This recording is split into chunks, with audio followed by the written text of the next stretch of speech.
ലൈഫിൽ പല സമയങ്ങളിലും നമുക്ക് പല ഡിസിഷൻസും എടുക്കണമെന്ന് നമുക്ക് തോന്നാറുണ്ടല്ലേ. പക്ഷെ നമ്മളുടെ ഉള്ളിൽ ആ ഒരു ഡിസിഷൻ തെറ്റായിട്ട് പോവോ എന്നുള്ള ഒരേ ഒരു ചിന്ത കാരണം, അല്ലെങ്കിൽ ആ ഒരു സമയത്തുള്ള ഒരു ധൈര്യക്കുറവ് കാരണം നമുക്ക് ആ ഒരു കറക്റ്റ് ആയിട്ടുള്ള ഡിസിഷൻ നമുക്ക് പലപ്പോഴും നമ്മളുടെ മനസ്സിൻ്റെ ഉള്ളിൽ നമുക്ക് തോന്നിയാൽ പോലും നമുക്ക് എടുക്കാൻ പറ്റാത്ത ഒരവസ്ഥ വരാറുണ്ടല്ലേ. അതിനുശേഷം കുറേ കഴിഞ്ഞതിന് ശേഷം അന്ന് ഞാൻ ആ റൈറ്റ് ഡിസിഷൻ എടുത്തിരുന്നെങ്കിൽ എനിക്കിപ്പോൾ ഈ ഒരു പൊസിഷനിലേക്ക് ഞാൻ എത്തില്ലായിരുന്നു, അല്ലെങ്കിൽ എനിക്ക് ഈ ഒരു ഗതി വരില്ലായിരുന്നു എന്നുള്ള കാര്യം, അല്ലെങ്കിൽ ഞാൻ അന്ന് ആ കറക്റ്റ് ആയിട്ടുള്ള ഡിസിഷൻ എടുത്തിരുന്നെങ്കിൽ എന്നുള്ള ഒരു റിഗ്രറ്റ് നമുക്ക് പലപ്പോഴും നമ്മുടെ ലൈഫിൽ തോന്നാറുള്ള ഒരു കാര്യമാണ്. അപ്പം റൈറ്റ് ഡിസിഷൻ റൈറ്റ് ടൈമിൽ എടുക്കുക എന്ന് പറയുന്നത് നമ്മളുടെ ലൈഫിൽ ഏറ്റവും ഇമ്പോർട്ടൻ്റ് ആയിട്ടുള്ള കാര്യമാണ്. നമുക്ക് പിന്നീട് അതിനെ ഓർത്തൊരു റിഗ്രറ്റ് ഉണ്ടാവാതിരിക്കണം എന്നുണ്ടെങ്കിൽ. അപ്പം നിങ്ങൾ ആലോചിച്ച് നോക്കുക, നമ്മൾ ഇപ്പം പഠിക്കുന്ന കുട്ടികളാണ്. അപ്പം നമുക്ക് വലിയ ഡിസിഷൻസും കാര്യങ്ങളും ഒന്നും നമുക്കിപ്പം എടുക്കേണ്ട ആവശ്യമില്ല.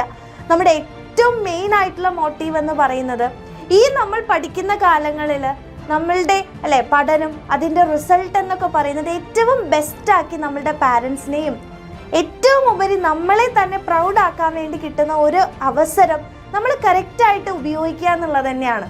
അപ്പം എൻ്റെ കുട്ടികളെല്ലാവരും ഇപ്പോൾ വെക്കേഷൻ ആണെന്ന് മിസ്സിനറിയാം. ഇനി നിങ്ങൾ പുതിയൊരു ക്ലാസ്സിലേക്ക് പോവുകയാണ്. അപ്പോൾ പുതിയ കാര്യങ്ങൾ നമുക്ക് പഠിക്കാൻ വേണ്ടിയിട്ടുണ്ടാവും. അപ്പം നിങ്ങൾ ആലോചിച്ച് നോക്കുക, എല്ലാവരും ചിന്തിക്കുക എന്താണെന്ന് വെച്ച് കഴിഞ്ഞാൽ ക്ലാസ്സുകൾ തുടങ്ങട്ടെ, അതിനുശേഷം നമുക്ക് ആലോചിക്കാം ബാക്കിയുള്ള കാര്യങ്ങൾ. എക്സാം വരുന്നതിൻ്റെ തലേ ദിവസങ്ങളിലായിട്ട് നമുക്ക് ഇരുന്ന് പഠിക്കാം, ഇതിലൊന്നും വലിയ കാര്യമില്ലല്ലോ എന്ന് വിചാരിക്കുന്നവരായിരിക്കും ഒട്ടുമിക്ക മക്കളും. അപ്പം നിങ്ങൾ ആലോചിച്ച് നോക്കുക.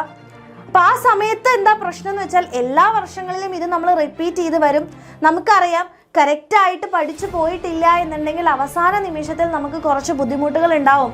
അപ്പോൾ നമ്മൾ ചിന്തിക്കും, അയ്യോ ഞാൻ ആദ്യം മുതലേ പഠിച്ചു തുടങ്ങിയാൽ മതിയായിരുന്നല്ലോ, അന്ന് ഞാൻ അങ്ങനെ ചെയ്യാത്തത് കൊണ്ടാണ് എനിക്കിപ്പോൾ ഇതെല്ലാം കൂടെ പ്രഷറൈസ് ചെയ്ത് നമുക്ക് പഠിക്കേണ്ട ഒരു അവസ്ഥ വരുന്നതിനുള്ള കാരണവും അതുതന്നെയാണ്.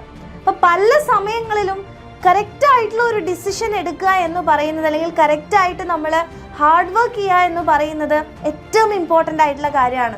അപ്പോൾ നിങ്ങൾക്കറിയാം ഓരോ വർഷങ്ങളിലും നമ്മളുടെ പാറ്റേൺസ് മാറുകയാണ് ഫുള്ളായിട്ടുള്ള മാർക്കുകൾ വാങ്ങാനുള്ള അവസരങ്ങൾ കുറയാണ്. അതായത് നമ്മളിപ്പം ഫുള്ളായിട്ടുള്ള ചാപ്റ്റർ അടിപൊളിയായിട്ട് പഠിച്ച് മുക്കും മൂലയും നമ്മൾ ഡീറ്റെയിൽഡ് ആയിട്ട് പഠിച്ചാൽ മാത്രം ഒരു കുട്ടിക്ക് ഫുൾ മാർക്ക് കിട്ടിയാൽ മതി എന്നുള്ള രീതിയിലാണ് ഇപ്പോൾ നമ്മുടെ പരീക്ഷകളെല്ലാം വന്നു പോകുന്നത്. അപ്പോൾ പ്രീവിയസ് ഇയർ ക്വസ്റ്റ്യൻസ് മാത്രം പഠിച്ചു പോയിക്കൊണ്ട്, അല്ലെങ്കിൽ പരീക്ഷയുടെ തലേ ദിവസങ്ങളിൽ കുറച്ച് തട്ടിക്കൂട്ട് പരിപാടികളിലൂടെ പഠിച്ചു പോയാൽ മാത്രം മതി എന്ന് വിചാരിച്ച് നമുക്ക് ഫുൾ മാർക്കിലേക്കും ഫുൾ A+ലേക്കും എത്തുക എന്ന് പറയുന്നത് ഇനി നടക്കുന്ന ഒരു കാര്യമല്ല. അപ്പം അതുകൊണ്ട് തന്നെ നമ്മൾ ആദ്യം മുതൽ തന്നെ പഠിച്ചു തുടങ്ങേണ്ടതുണ്ട്. പിന്നീട് ആ ഡിസിഷൻ നമ്മൾ എടുത്തില്ല, അല്ലെങ്കിൽ പിന്നീട് നമ്മൾ അതിനെ ഓർത്ത് റിഗ്രറ്റ് ചെയ്യുന്നതിനേക്കാൾ ഏറ്റവും വലിയ കാര്യം എന്ന് പറയുന്നത് ഇപ്പം തന്നെ തുടങ്ങുക എന്നുള്ളതാണ്. അപ്പം നിങ്ങൾക്ക് എല്ലാവർക്കും അറിയാം എൻ്റെ കുട്ടികൾക്ക് എവിടെയാണ് എത്തേണ്ടതെന്നുള്ളത്. അപ്പം നമ്മൾ ലക്ഷ്യം വെക്കേണ്ടത് ഫുൾ മാർക്ക് തന്നെയാണ്. അപ്പം നിങ്ങൾ ഒരിക്കലും വിചാരിക്കരുത്, അയ്യോ എല്ലാവർക്കും ഒന്നും ഫുൾ മാർക്ക് കിട്ടത്തൊന്നുമില്ല, അല്ലെങ്കിൽ ഞാൻ ആ ഫുൾ മാർക്ക് വാങ്ങിക്കുന്നതിലുള്ള ആളല്ല എന്ന് വിചാരിക്കേണ്ട ഒരു കാര്യമില്ല. ഈ ഫുൾ മാർക്ക് വാങ്ങിച്ചു വരുന്ന എല്ലാ മക്കളും ബോൺ ബ്രില്യൻ്റ് ആയിട്ടുള്ള ആൾക്കാരൊന്നുമല്ല. എല്ലാവരും ഹാർഡ് വർക്ക് ചെയ്ത് പഠിച്ച് ഉണ്ടാക്കിയെടുക്കുന്ന കാര്യങ്ങൾ തന്നെയാണ്. അപ്പം ആർക്കും ഇത് പറ്റാത്തൊരു കാര്യമല്ല. നമ്മൾ കറക്റ്റായിട്ട് നമ്മൾ പഠിച്ചു പോവുകയാണെന്നുണ്ടെങ്കിൽ, സിസ്റ്റമാറ്റിക് ആയിട്ട് നമ്മൾ ചെയ്തു പോവുകയാണെങ്കിൽ വളരെ ഈസി ആയിട്ട് കിട്ടാവുന്ന ഒരു കാര്യം മാത്രമാണ് ഈ ഒരു ഫുൾ A+ എന്ന് പറയുന്നത്. അല്ലാതെ വളരെ ബുദ്ധിമുട്ടായിട്ട് നമുക്ക് നേടിയെടുക്കേണ്ട ഒരു കാര്യമേ അല്ല. അപ്പോൾ ബുദ്ധിമുട്ടായിട്ട് നേടിയെടുക്കാനുള്ള കാരണം എന്ന് പറയുന്നത് നമ്മളും കറക്റ്റായിട്ടുള്ള സമയത്ത് അത് ചെയ്യാത്തത് കൊണ്ടാണ് എന്ന് എൻ്റെ കുട്ടികൾ മനസ്സിലാക്കുക. അപ്പോൾ അതുകൊണ്ട് തന്നെ നിങ്ങൾ പുതിയ ഒരു ഇയറിലേക്ക്, പുതിയൊരു ക്ലാസ്സിലേക്ക് പോവുകയാണ്. അപ്പോൾ കഴിഞ്ഞ വർഷങ്ങളിൽ നമ്മൾ ചെയ്തിട്ടുള്ള മിസ്റ്റേക്സ് ഒന്നും വരുത്താതെ കറക്റ്റായിട്ട് ഈ വർഷം ഞാൻ പഠിച്ചു പോകും എന്നുള്ള ഒരു ഡിസിഷൻ നിങ്ങൾ എടുക്കുക. അപ്പം പലരും വിചാരിക്കുന്നുണ്ടാവും ഞാൻ ഒറ്റയ്ക്ക് പഠിച്ച് എനിക്ക് എത്താവുന്നതേ ഉള്ളൂ എന്ന്. മിസ് ഒരിക്കലും പറയില്ല ഒറ്റയ്ക്ക് പഠിച്ചു കഴിഞ്ഞാൽ നിങ്ങൾക്ക് പറ്റില്ല എന്നല്ല മിസ് പറയുന്നത്. പക്ഷേ നിങ്ങൾക്ക് കുറച്ച് ബുദ്ധിമുട്ടായിരിക്കും. കാരണം നിങ്ങളായിട്ട് സ്വന്തമായിട്ട് അത് പഠിച്ച് ഉണ്ടാക്കി എടുക്കുമ്പോഴേക്കും ഒരുപാട് സമയം നിങ്ങൾക്ക് വേണ്ടി വരും. അപ്പോൾ അതിനിടയിൽ നിങ്ങൾക്ക് കുറച്ച് മടുപ്പ് വന്നു പോവാം. അപ്പോൾ അതുകൊണ്ട് തന്നെ നിങ്ങളത് ഇനിയിപ്പോൾ ഇതിൽ കാര്യമൊന്നുമില്ല എന്ന് പറഞ്ഞ് നമ്മളത് ഡ്രോപ്പ് ചെയ്ത് പോകാനുള്ള ചാൻസ് ഉണ്ട്.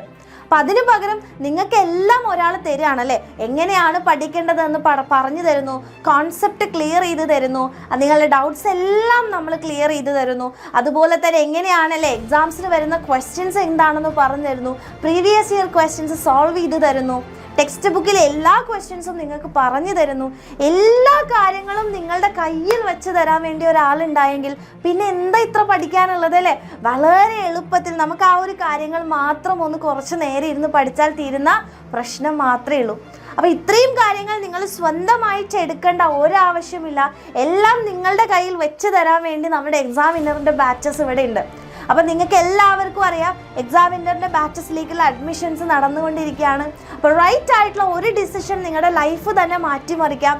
അത് റൈറ്റ് ആയിട്ടുള്ള ടൈമിലൂടെ എടുക്കണം അല്ലേ? അപ്പം ബാച്ചിലേക്ക് ജോയിൻ ചെയ്യുക എന്ന് പറയുന്ന ഒരു റൈറ്റ് ഡിസിഷൻ നിങ്ങൾ ഇപ്പം എടുക്കുകയാണെന്നുണ്ടെങ്കിൽ ഉറപ്പായിട്ടും, അതായത് ആ ഒരു ഡിസിഷൻ ഏറ്റവും വലിയ ഒരു സന്തോഷത്തിലേക്ക് നിങ്ങളെ എത്തിക്കും എന്നുള്ളത് എക്സാമിനറിൻ്റെ ഉറപ്പാണ്. അപ്പോൾ നമ്മുടെ ബാച്ചിലേക്ക് ജോയിൻ ചെയ്യാൻ ഒരുപാട് മക്കൾക്ക് ആഗ്രഹം ഉണ്ടാവും. അപ്പോൾ ബാച്ചിലേക്ക് ജോയിൻ ചെയ്യാൻ വേണ്ടിയിട്ട് നിങ്ങൾക്കറിയാം നമ്മുടെ ബാച്ചിൻ്റെ മെയിൻ ആയിട്ടുള്ള പ്രോപ്പർട്ടീസ് അല്ലെങ്കിൽ നിങ്ങൾക്കുള്ള കാര്യങ്ങൾ എന്തൊക്കെയാണെന്ന് മിസ് ജസ്റ്റ് ഒന്ന് പറയാം. കംപ്ലീറ്റ് ആയിട്ടുള്ള സിലബസിൻ്റെ റെക്കോർഡഡ് ക്ലാസ്സസ് ഉണ്ടായിരിക്കും.